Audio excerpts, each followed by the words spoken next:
இறையேசுவில் பிரியமான சகோதர சகோதரிகளே, நமது ஆண்டவர் இயேசு கிறிஸ்துவுடைய திருப்பெயரால் உங்களுக்கும் உங்கள் குடும்பத்தில் இருக்கிற அனைவருக்கும் அன்பும் சமாதானமும் மகிழ்ச்சியும் உண்டாவதாக. அன்புமிக்கவர்களே, செப்டம்பர் மாதம் 14ஆம் தேதி தாயாம் திரு அவை திருச்சிலுவையினுடைய மகிமையினுடைய விழாவைத்தான் கொண்டாடி கொண்டிருக்கிறது. அன்புமிக்கவர்களே, துன்பமும் அன்பும் ஒன்றாக சேர்ந்த ஒரு அடையாளம்தான் திருச்சிலுவை. அவமானமும் இறப்பும் பாடுகளும் கடைசியில் நிலை வாழ்வையும் வெற்றியும் கொடுத்த ஒரு அடையாளம்தான் திருச்சிலுவை. இந்த திருச்சிலுவை என்பது கத்தோலிக்க கிறிஸ்தவர்களாகிய நமக்கு தியாகத்தின் அடையாளம், மீட்பின் சின்னம் என்று கூட நம்ம சொல்லலாம். அவமானத்தின் சின்னமாக கருதப்பட்ட இந்த திருச்சிலுவையில் தான் நமது ஆண்டவர் இயேசு கிறிஸ்து மரித்து நமக்கு மீட்பை பெற்று கொடுத்தார். ஆகவே ஒவ்வொரு முறையும் திருச்சிலுவையை நம்ம பார்க்கிற பொழுது அது மீட்பின் மறை நிகழ்வை நமக்கு உணர்த்துகிறது. நமக்கு அதில் பாடுபட்டு மரித்து மீட்பை கொணர்ந்த நமது ஆண்டவர் இயேசு கிறிஸ்துவனுடைய துன்பங்களை நமக்கு நினைவு கூறுகிறது.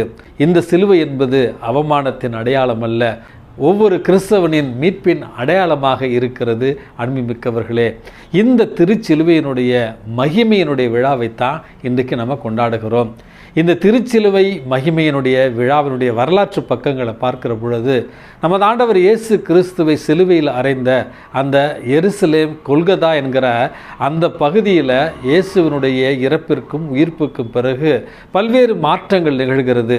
3 நூற்றாண்டுகள் கழித்து கிறிஸ்தவர்களுக்கு நடந்த அந்த வேத கலாபனை எல்லாம் முடிவுக்கு வருகிற நேரத்தில் கிபி 326 ரோம் நகரத்தில் இருந்த கான்ஸ்டன்டைன் என்று சொல்லப்படுகிற பேரரசனுடைய தாய் ஹெலேனா என்று சொல்லப்படுகிறவர் கிறிஸ்துவை ஏற்றுக்கொள்கிறார். அதற்கு பிறகு தன்னுடைய மகன் பேரரசன் கான்ஸ்டன்டைன் அவருடைய மனதையும் மாற்றி கிறிஸ்தவ மதம் எல்லோராலும் ஏற்றுக்கொள்ளப்படக்கூடிய ஒரு மதமாகவும், கிறிஸ்தவ மதம் என்பது அரசின் ஒப்புதலோடு ஒரு அரசு மதமாக அன்று அறிவிக்கப்படுகிறது. அதற்கு பிறகு தான் இயேசு வாழ்ந்த அந்த பகுதிகளை திருப்பயணங்கள் மேற்கொண்டு திருப்பண்டங்களை சேகரிக்க ஆரம்பிக்கிறார் அந்த புனித எலேனா என்பவர். அதன்படி எருசலேமுக்கு இயேசு சிலுவையில் அறையப்பட்ட இடத்திற்கு கிபி 326 அவர் வந்து பல்வேறு இடங்களை சோதனை செய்து கடைசியில் இயேசுவை சிலுவையில் அறைந்த அந்த சிலுவையை கண்டெடுக்கிறார். இயேசுவை சிலுவையில் அறைந்த அந்த இடத்துல 2 சிலுவைகள் இருந்த நேரத்தில் நீண்ட நாள் நோய்வாய்ப்பட்டிருந்த ஒருவர் இந்த 2 சிலுவைகளையுமே அவர் தொட்டு முத்தமிட்ட நேரத்தில் இயேசுவை அறைந்த அந்த சிலுவை முத்தமிட்ட அடுத்த கடமே அவருடைய நோய் நீங்கிற்று என்று வாய்வழி செய்தியாக ஒரு செய்தியை நம்ம வாசிக்கிறோம். அந்த இயேசுவினுடைய சிலுவையை கண்டெடுத்த அந்த ஒரு இடத்துல நமது ஆண்டவர் இயேசு கிறிஸ்துவுக்காக அவருடைய பாடுகளின் நினைவாக ஒரு மிகப்பெரிய ஒரு பேராலயம் புனித ஹெலேனா அவர்களால் கட்டப்பட்ட அந்த பேராலயம் என்பது செப்டம்பர் மாதம் 13ஆம் தேதி அர்ச்சிக்கப்பட்டு 14ஆம் தேதி இந்த திருச்சிலுவை மக்களுடைய பார்வைக்காக வைக்கப்பட்டதாம். அதனுடைய ஒரு நினைவாகத்தான் செப்டம்பர் 14 திருச்சிலுவையினுடைய மகிமையினுடைய விழா என்று இந்த விழாவை தாயாம் திரு அவை இன்று வரை கொண்டாடி கொண்டு வருகிறது.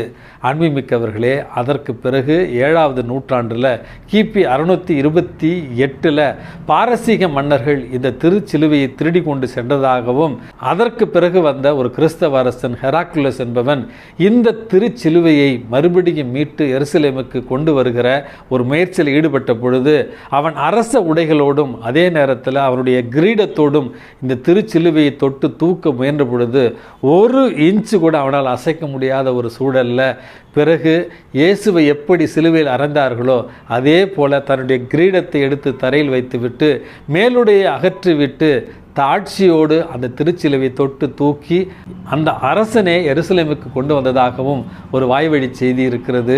அன்புமிக்கவர்களே, இந்த திருச்சிலுவையினுடைய மகிமையினுடைய விழாவைத்தான் இன்றைக்கு நம்ம கொண்டாடி கொண்டிருக்கிறோம்.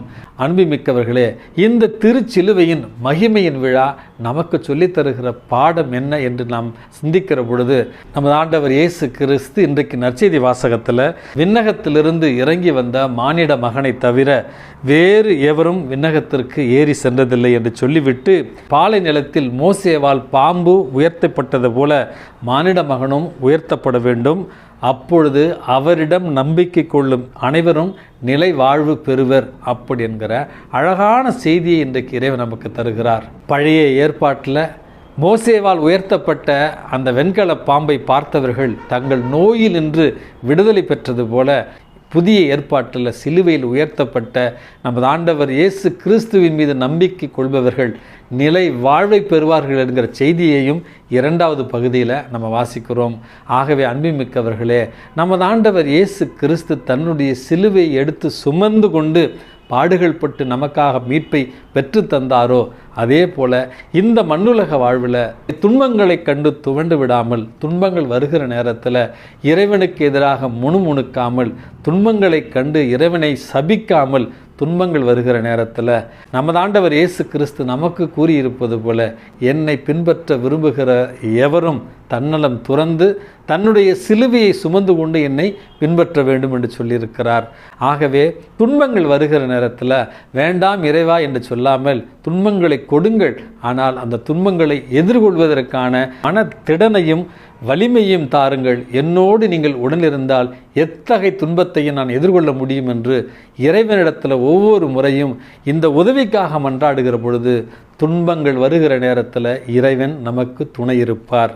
2வது ஒரு செய்தியாக அன்புமிக்கவர்களே, சிலுவை என்பது உன்னத உச்சக்கட்ட அன்பின் ஒரு வெளிப்பாடு, ஒரு அடையாளம். கடவுள் இந்த உலகின் மீது எவ்வளவு அன்பு கொண்டிருந்தார் என்றால், தன்னுடைய ஒரே மகனை நம்முடைய பாவங்களுக்கு கழுவாயாக பலியாக ஒப்பு கொடுக்கிற அளவுக்கு இந்த உலகின் மீது அன்பு கொண்டார் என்கிற விவிலிய வார்த்தைகள் இந்த மண்ணுலகில் நம்முடைய மீட்பிற்காக, நம்முடைய பாவத்திற்காக நமது ஆண்டவர் இயேசு கிறிஸ்து தன்னை ஒப்பு கொடுத்தது போல இந்த மண்ணுலகில் நம்முடைய வாழ்வும் பிறருக்கான ஒரு தியாக வாழ்வாக, நம்முடைய வாழ்வு ஒவ்வொரு நொடியும் பிறரன்பின் வெளிப்பாடாக இருக்கத்தான் இறைவன் இன்றைக்கு நமக்கு அழைப்பு விடுக்கிறார். செடி கொடிகளை பார்க்கிறோம், மலர்களை பார்க்கின்றோம். அவை அனைத்துமே ஒரு நாள் வாழ்ந்தால் கூட மற்றவர்களுக்காக வாழ்ந்துவிட்டு மடிகின்றன. ஆனால் மனிதர்கள் மட்டும் என்னவோ சுயநலத்தோடு வாழ்ந்து கொண்டு இருக்கிறோம். நான், எனக்கு மட்டும் என்கிற இந்த சுயநல வட்டத்துக்குள்ள வாழ்வதன் காரணமாகத்தான் இந்த மனித வாழ்வு மகிழ்ச்சியற்ற, நிறைவற்ற ஒரு வாழ்வாக இருக்கிறது. அதையும் தாண்டி எனது வாழ்வு பிறருக்காக என்பதை உணர்ந்து, கொடுப்பதில் இன்பம் பெறுவதில் இல்லை என்பதையும் உணர்ந்து, எல்லா சூழல்களிலும் நமது அன்பை பிறருக்கு பகிர்ந்தளித்து கொடுத்து வாழ இறைவனிடத்தில் இன்றே மன்றாடி ஜெபிப்போம். எல்லாம் வல்ல இறைவன், தந்தை, மகன், தூய ஆவி உங்களையும் உங்கள் குடும்பத்தில் இருக்கிற அனைவரையும் நிறைவாக ஆசிர்வதித்து பாதுகாத்து வழி நடத்துவாராக. ஆமேன்.